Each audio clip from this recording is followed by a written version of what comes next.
Here's a short video with an explanation of the TNCS earthing system. Firstly, the letters. The T stands for terre, which is French for earth. And what this tells us is that the supply transformer has a connection to earth. N stands for neutral. The C and the S are there to show the relationship between the neutral and earthing conductors.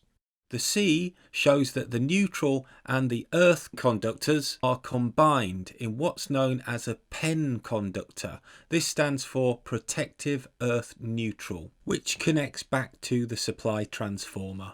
The connection of the neutral and earth takes place inside the service cutout. The S shows that the earthing conductor and CPCs, which stands for circuit protective conductors, are all separate to the neutral conductor within the installation.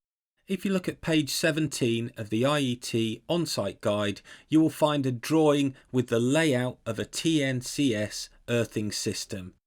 On the drawing you can see the earthing conductor goes into the service cutout.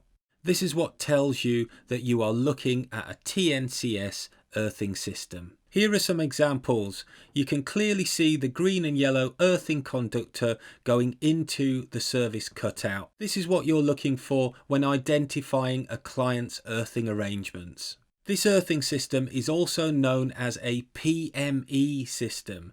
This is protective multiple earthing. This is because the supply cable is connected to earth multiple times on its way back to the supply transformer.